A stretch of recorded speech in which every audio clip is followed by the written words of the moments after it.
गांव जुआ के प्रांगण में बैठी मेरे पिता तुल्य बुजुर्ग नौजवान साथी और आवाज सुन रही मेरी मातर शक्तियां, आप सभी के चरणों में आपके बेटे आपके बच्चे हर्ष चिकारा के हाथ जोड़कर राम राम।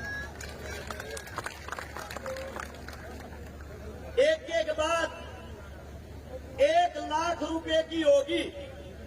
हाथ जोड़कर आप सबसे एक ही विनती है, उस बात की कीमत को समझे और सिर्फ 2 मिनट के लिए सभी मौन धारण करें, चुप होकर हर बात को समझने की कोशिश करें।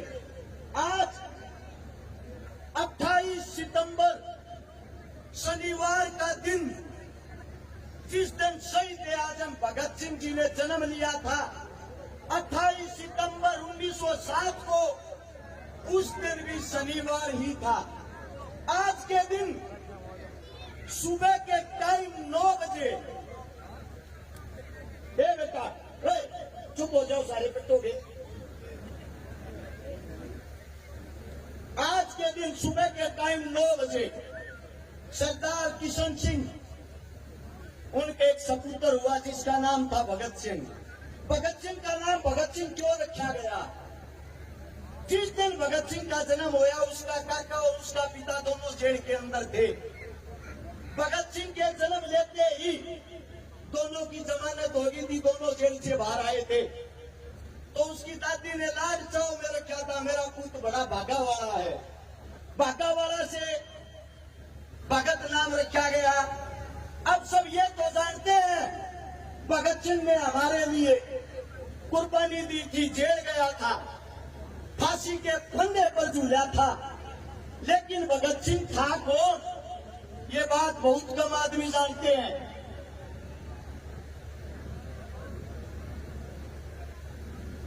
सबसे बड़ी चीज, शहीद आजम भगत सिंह, उनके काका, दोनों के दोनों उनके पिता, तीनों के तीनों क्रांतिकारी, उनके दादा अर्जुन सिंह क्रांतिकारी। देश के लिए उनके काका ने जेल के अंदर ही अपनी शहादत दे दी थी। अब बात यह आती है, भगत सिंह की ज्यादा लंबी चौड़ी बात बताऊंगा तो शायद आप लोगों की समझ में नहीं आएगी, लेकिन उसके जीवन की एक आखिरी 12 घंटे बताता हूँ। आखिरी 12 घंटे आपकी आंखों से आंसू की जगह खून निकल आएगा। 23 मार्च का वो दिन, सुबह की टाइम जोरदार आंधी आती है, वो जेल के बाहर से आता है, जेल का नाई बरकत सिंह, ओए आज मेरा भगता नहीं रहेगा, ओए आज मेरे भगते को फांसी तोड़ देंगे। हर जेल के गेट को बंद करते हुए, रोकते हुए। इतनी देर में बाहर से पुलिस प्रशासन आती है कि भगत सिंह को जेल से बाहर निकाल लो। 13, 14, 15 नंबर बैरक में तीनों दोस्त भगत सिंह, राजगुरु, सुखदेव। 14 नंबर में भगत सिंह। अगर कोई साथी ये सोचता हो ज्यादा लंबा तगड़ा भगत सिंह था, 5 फुट 10 इंच हाइट, 57 किलो वजन, 27 की कमर, 32 की छाती, 7 से 8 नंबर का जूते का साइज, 6 बाई 6 की उसकी चक्की थी जिसके अंदर वो विश्राम करता था। भगत सिंह का वजन फांसी के टाइम 5 किलो बढ़ गया था।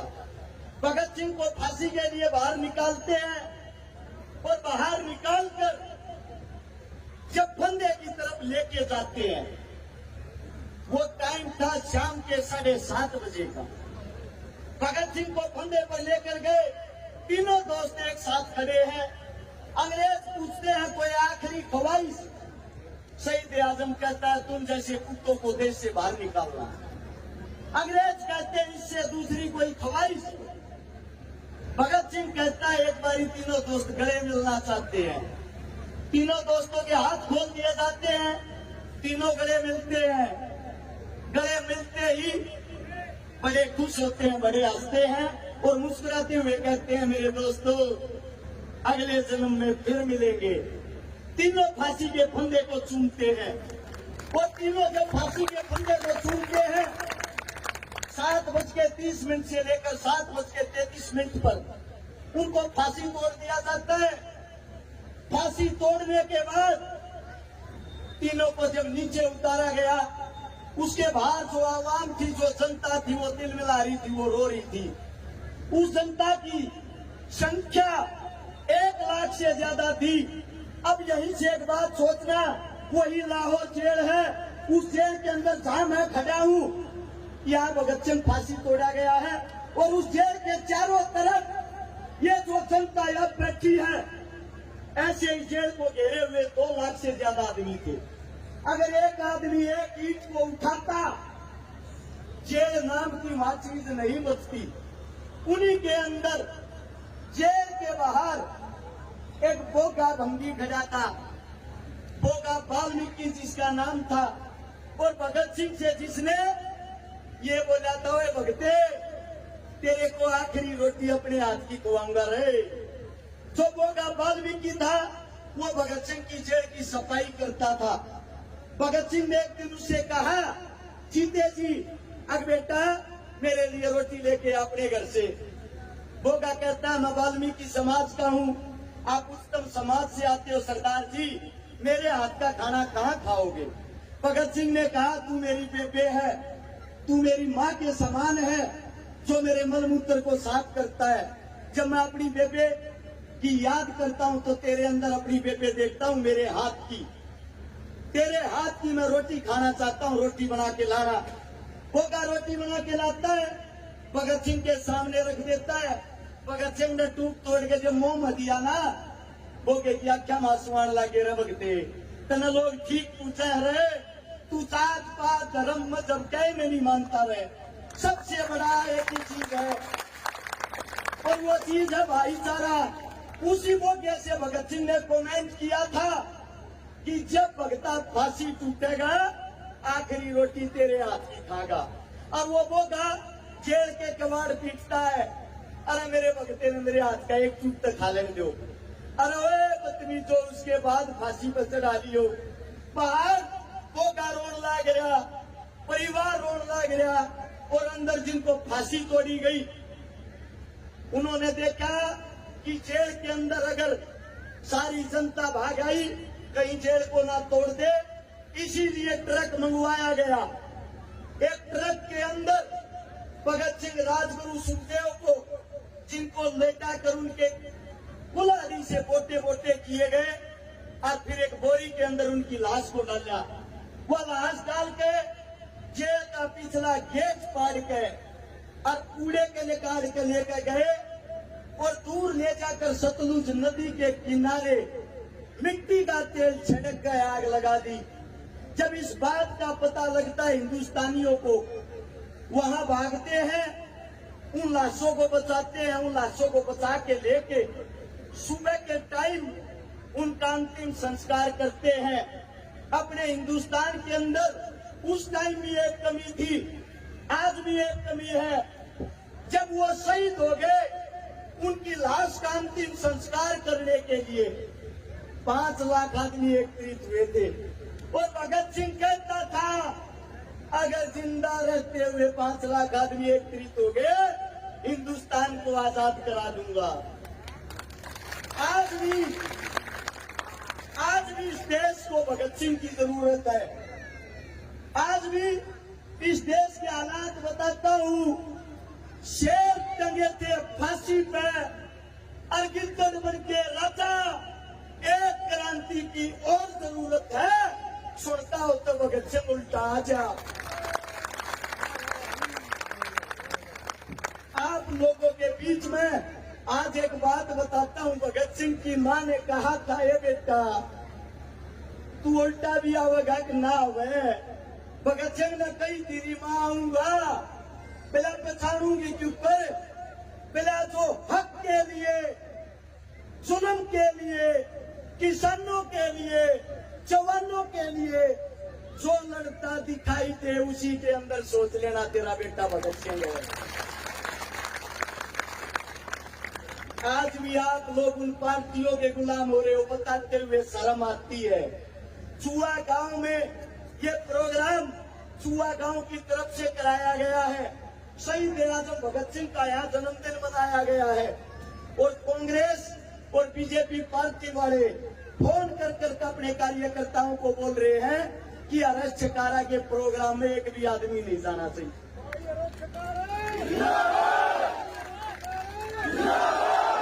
आप लोगों के बीच में एक का बात कहने लग रहा हूं। एक का बात इसको समझने की कोशिश करना। थारा छोरा भगत सिंह ने दोबारा जिंदा करना चाहा है, वह लड़ाई दोबारा लड़ना चाहा है। एक हफ्ता अपने बालक का साथ दे दो, 1000 भगत सिंह बना दूंगा, गारंटी है।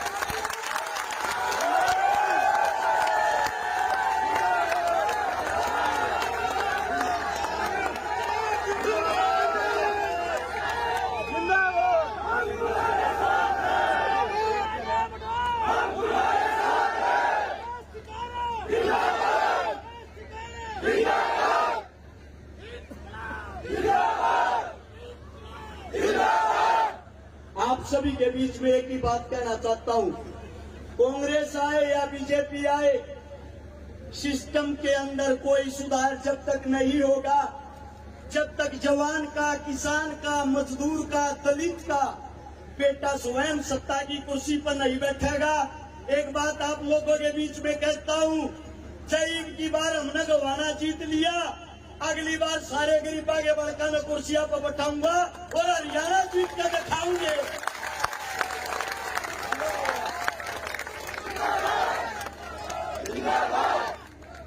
हाथ जोड़ के एक अपील करना चाहूँ, जो मेरी तमाम सरदारी काका, ताऊ, भाई, बंधु, माँ जितने भी बैठे हैं, 28 तारीख से 5 तारीख का चुनाव है, कल 29 तारीख तक सब अपने आप ने रश्यकारा समझ कर सिर्फ एक हफ्ता चुनाव लड़के दिखा दो।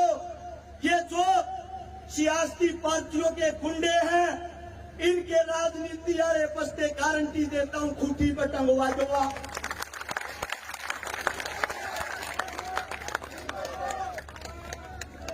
तारा बेटा हाथ जोड़कर भारतीय का विनती करने लग रहा है।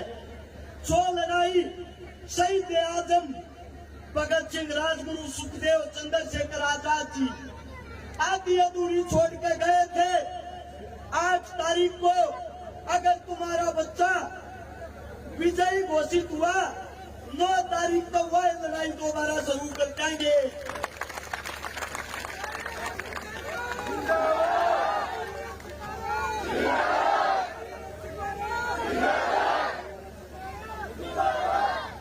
मेरी 5 महीने की बच्ची है, अपनी बेटी की सौगंध खा के कहूं, थारा बालक जब तक थारे बालक के शरीर में खून की आखिरी बूंद रहेगी, थारे लिए लड़ता रहेगा, जिंदगी में धोखा नहीं देगा रे।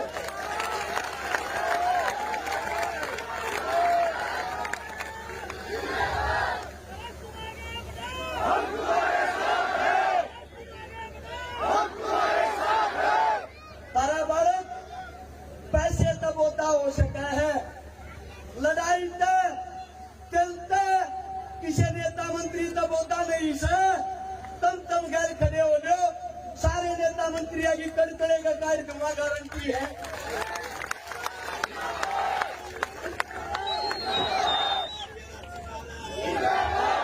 मेरे मुख से कोई गलत शब्द गलत बात निकली हो, थारा बेटा हूँ, थारा बालक सू, थारा यो प्यार प्रेम देख के थोड़ा भावुक हो गया, उसके लिए माफी चाहता हूँ, क्षमा चाहता हूँ। जो जहाँ बैठे हैं न्यू के न्यू बैठे रहियो। 20 मिनट का प्रोग्राम रह गया, सिर्फ 4 हरियाणवी कलाकार रह गए। तम ना अपने बच्चे की कसम लाकर कोकी तेते भी नहीं हल्लेगा ना, न्यू मानेंगे चुआ गांव में गए थे, हमारे सम्मान नहीं मिला।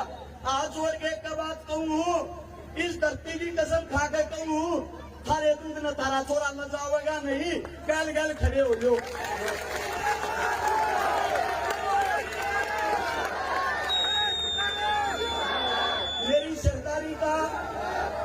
मेरी सरदारी का धन्यवाद है।